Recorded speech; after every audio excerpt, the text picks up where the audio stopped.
सद्गुरु ओशो हंसते हंसते हमें परम ज्ञान की यात्रा पर ले चलते हैं।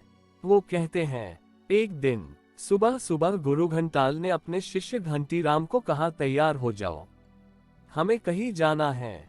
घंटीराम ने कहा, गुरुदेव हम तो बाराती हैं, दूल्हे के साथ हमारा भी स्वागत हो जाएगा, इसलिए जल्दी है तो ऐसे ही चलता हूँ। आपने भी बहुत साधारण कपड़े पहने हैं। गुरु घंटाल ने कहा, तुम पसीने से लथपथ हो इसलिए जाओ नहा लो, दूसरे कपड़े पहन लो, कंघी कर आ जाओ, फिर चलते हैं। घंटीराम समझ गया कि गुरुदेव जो कपड़े उसके लिए लाए थे मैंने पहने नहीं। गुरुदेव का इशारा उस तरफ है। वह तैयार होकर आ गया और गुरु के पीछे हो लिया। चलते चलते गुरु घंटाल और घंटी दोनों द्वारका प्रसाद के आश्रम पहुंचे। वहां के कर्मचारियों ने बोला कि आपके आने का समाचार गुरु को दे दिया, वह अपनी सुविधा से आपको बुलाएंगे। एक साधक नया नया था, उसने गुरु घंटाल से पूछा कि आपने बुकिंग करवाई है तो हम आपको कमरा दे दे। गुरु घंटाल ने कहा, कमरे की जरूरत नहीं, हम बाहर बैठे रहेंगे, गुरु से मिलकर चले जाएंगे। इस पर उस साधक ने कहा, यहाँ तो कम से कम 3 दिन के लिए एडवांस भरना पड़ता है, फिर आप चाहे 1 दिन रुको या 3 दिन। गुरु घंटाल ने कहा, हम बस मिलकर चले जाएंगे। इतने में गुरु का बुलावा की आया कि आप मिलने आ जाओ। गुरु घंटाल ने द्वारका प्रसाद गुरु के पांव छुए। घंटीराम ने भी गुरु के पांव छुए, दंडवत प्रणाम किया। गुरु ने सब कुशल मंगल पूछा, फिर पूछा, कैसे आए हो, क्या कुछ कहना है, पूछना है। गुरु घंटाल कुछ न बोले, चुप ही रहे। उनका पांव सहलाने लगे। गुरु ने कहा कि यहाँ सब समझते हैं कि उनको बहुत कुछ पता है, पता तो घंटा भी नहीं। गुरु घंटाल हंसने लगे। गुरु बोले, लोग यहाँ बहुत पैसा लेकर लोग आते हैं, बहुत दूर दूर से आते हैं। एक की तरफ इशारा कर बोले, यह लड़की ने 50,000 देकर शिविर किया, अब आश्रम में रहना चाहती हैं। एक दूसरे आदमी की तरफ इशारा किया कि इन पर 50 करोड़ का कर्ज था, भागे भागे आए, बहुत परेशान थे, बड़ी मुश्किल से शांत किया। गुरु घंटाल ने कहा, पैसे आपने दे दिए होंगे। गुरु ने कहा, नहीं, शांति धैर्य दे दिया, अब वह शांत है, इसी ने कर्ज भी उतार दिया। वह आदमी भी जोर जोर हंसने लगा, बोला, सब गुरु की कृपा है। गुरु घंटाल तो मुस्कुराते हुए गुरु के पैर सहला रहे थे। किसी ने आकर कहा, खाना तैयार है, गुरु को भोजन करना है। गुरु ने कहा, आप भी खा लो फिर आ जाना। गुरु घंटाल और घंटीराम भोजन करने जा रहे थे। घंटीराम ने गुरु घंटाल से पूछा कि मुझे यह समझ नहीं आ रहा कि हम यहाँ क्यों आए हैं और गुरु कुछ भी कहे जा रहे हैं, आप मुस्कुराते हुए उनके पांव सहला रहे हैं। गुरु घंटाल ने कहा कि कुछ ज्ञान, कुछ पाठ रह गया है, इसीलिए फिर बुलाया है। गुरु घंटाल ने घंटीराम से पूछा कि तुम कुछ पैसे लाए हो। घंटी समझ गया। उसने कहा, गुरुदेव आप खाना खाएं, मैं देखता हूँ। गुरु घंटाल ने कहा, तुम भी भोजन कर लो, बड़े आश्रम के कुछ कायदे होते हैं, शायद फिर भोजन ना मिले। दोनों ने भोजन किया और फिर गुरु का बुलावा आया कि गुरु ने बुलाया है। दोनों गए, प्रणाम कर बैठ गए। गुरु ने जन्म, मृत्यु, स्वीकार, तथाता, मांग, अपेक्षा, शिकायत पर चर्चा की और फिर बताया कि लोग कम पैसा देकर या मुफ्त में यहाँ आना चाहते हैं और मैं भीड़ नहीं चाहता। गुरु घंटाल ने कहा कि जितने ज्यादा लोगों का आपके द्वारा भला हो सके यही बेहतर है। ऐसे बातें करते गुरु की चाय का समय हो गया। गुरु घंटाल घंटीराम भी चाय पीने चले। जाते जाते गुरु ने फिर घंटीराम से पैसों के लिए फिर पूछा। घंटीराम ने थैले में से पैसे निकाल अपने गुरु को दिए। चाय पीने के बाद गुरु घंटाल और घंटीराम दोनों गुरु के कमरे की तरफ जा रहे थे तो किसी ने बताया कि गुरु का आराम करने का समय है, इस समय उन्हें डिस्टर्ब न करें। घंटीराम ने कहा, गुरुदेव अब और क्या ज्ञान लेना है, चलो अपने घर यानी आश्रम चलते हैं।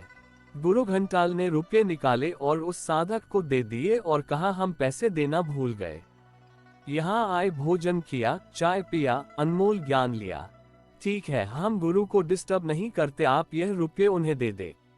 गुरु जी बार बार पैसों का जिक्र कर रहे थे, शायद आश्रम को पैसों की जरूरत है। वहां के चेले ने कहा कि आश्रम के पास बहुत पैसा है, कोई कमी नहीं, मगर भीड़ न हो जाए और मुफ्तखोरों को भगाने के लिए गुरु को ड्रामा करना पड़ता है। आप तो रुक भी नहीं रहे हैं। ठीक है, मैं आपके द्वारा दिए पैसे गुरु को दे दूंगा। इस पर घंटीराम ने पूछा कि यह तो ठीक है कि आपके गुरु मुफ्तखोरों को भगाने के लिए, भीड़ कम करने के लिए सब नाटक करते हैं। एक बात बताओ, आपके गुरु को जो ज्ञान उपलब्ध हुआ है उसे बांटने के लिए वह क्या करते हैं? तो उस साधक ने कहा, जो फीस थोड़ी ज्यादा जरूर है मगर जो चुकाने को तैयार है उनको तो गुरु बहुत देते हैं। आपने सुना नहीं, एक आदमी का 50 करोड़ का लोन उतर गया। घंटीराम ने कहा, यह तो पैसे की ही बात है। साधक ने कहा, घंटीराम तुम गुरु कृपा को समझ नहीं सकते, वह पैसा बन भी कभी कभी बरसती है। घंटीराम ने कहा, ऐसी कृपा आप सबको मुबारक, हम तो साधक केवल गुरु सेवा के लिए ही बने, हमें तो गुरु से प्रेम हो गया। पैसा चाहिए होता तो हम नौकरी या व्यापार कर लेते, संसार में दूसरे गुरु मिल जाते, आध्यात्मिक गुरु के पास न आते। इस पर गुरु घंटाल ने घंटीराम को चलने का इशारा किया। पैसे चेले को देकर गुरु घंटाल और घंटीराम अपने आश्रम की तरफ जा रहे थे। घंटीराम ने गुरु घंटाल से पूछा कि आप तो इन्हें बुद्ध पुरुष कहते हैं, वह तो केवल और केवल पैसों की बात करते हैं, स्वीकार की बात करते हैं। स्वीकार तो दिखाई नहीं देता, और मेरी समझ में यह नहीं आया कि आप यहाँ आए क्यों। वह बार बार आपसे बोलते कि कुछ पूछो, यह सब क्या, मेरी तो समझ में नहीं आ रहा। गुरु घंटाल ने कहा, घंटी, मैं बुद्ध पुरुष के दर्शन भर करना चाहता था, मगर तुम्हें अब एक बात समझाना चाहता हूँ कि जो लोग जल्दी जल्दी आचार्य हो जाते हैं, आचार्यगिरी करते करते कुशल कलाकार हो जाते हैं, ज्ञान का भंडारण होते हैं, एनसाइक्लोपीडिया होते हैं, कुछ पूछे न पूछे बताने को उतावले होते हैं, ज्ञान से प्रभावित करना चाहते हैं, वह भूल जाते हैं कि समस्या के बगैर समाधान की कोई कीमत नहीं। तुम्हारे पास बहुत रुपया तो हो मगर बाजार बंद हो, भूख लगी हो तो रुपया तो खा नहीं सकते, समस्या नहीं तो समाधान किस लिए। ओशो कहा करते थे कि कठिनाई का मुकाबला करने से ही तुम निर्मित होवोगे, जितनी गहरी चोट लगेगी उतना तुम निखरोगे। जल्दी से आचार्य और फिर गुरु बन साधक इस चोट की प्रक्रिया से चाहते न चाहते बच जाता है। सब ज्ञान उसकी जुबान पर होता है। पैसे कैसे छोड़ना, त्यागना, स्वीकार, दृश्य, दृष्टा, साक्षी सब कुछ उसकी जुबान पर होता मगर स्वीकार उसे कुछ नहीं होता। साक्षी होकर वह देखे कैसे। बहुत से आश्रमों में तुम झगड़े फसाद सुनते देखते हो, नए नए आश्रम खुलते हैं, हर कोई आश्रम चाहता है, घर लौटना कौन चाहता है। कहीं चेला गुरु को लूटकर भाग गया तो कहीं गुरु ने चेले को त्याग समझाते समझाते लूट लिया। राम नाम की लूट है, लूट सके तो लूट। घंटी, इसलिए आश्रमों और पार्लियामेंट में अब अंतर नहीं रह गया। बहुत प्रश्न उत्तरी होती हैं, मगर वही ढाई के 3 पात। हाँ हाँ हाँ, आध्यात्म में जो कहते हैं, कोई पूछे न तो न बोलो और उतना ही बोलो जितना पूछा है। मगर अधकच्चे साधक जब आचार्य होकर गुरु हो जाए तो खतरा बड़ा है। घंटी, मेरे लिए तो कार्य था कि बुद्ध प्रकट हो जाए, मैं दर्शन कर लूं। मैंने कोशिश की, बुद्ध नहीं आश्रम का मालिक, एक साहूकार प्रकट हुआ, इसलिए मैंने पैसे दिए। शायद आचार्य भी साहूकार को भी देख ले, अपने ही ज्ञान का पान कर बुद्धवा हो जाए। तुम्हारे लिए सबक है कि कभी कच्चे में आचार्य के बाद गुरु होने की कोशिश मत करना, यह सब बुद्धत्व में बाधा है। तुम गुरु तो हो जाओगे, हो सकता है तुम्हारी ख्याति भी हो मगर तुम बुद्धत्व को उपलब्ध न हो पाओगे, अपने करीब न आ पाओगे। सचमुच त्याग, स्वीकार, क्षमा, प्रार्थना ना सीख पाओगे, एक मदारी की तरह बड़ी बड़ी बातें करोगे। घंटी, गुरु बनने की फिक्र छोड़कर लगे रहना, जब सब छूट जाए तो भीतर बैठा बुद्ध प्रकट होने लगता है।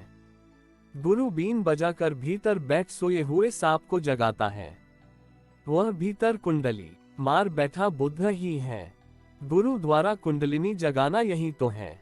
मैं भी बुद्ध को ही प्रकट कर रहा था ताकि मैं दर्शन कर सकूं। मैं फिर कभी किसी और जगह ट्राई करूंगा मगर तुम एक बात याद रखना, चोट से बचना नहीं, चोट पड़ेगी तो रूप से अरूप प्रकट होगा। इन चोटों को सहने से ही कोई डाकू आंगुलिमाल भी बोधिसत्व हो जाता है। तुम तो डाकू भी नहीं, आंगुलिमाल भी नहीं हो। देखो अपना घर आ गया।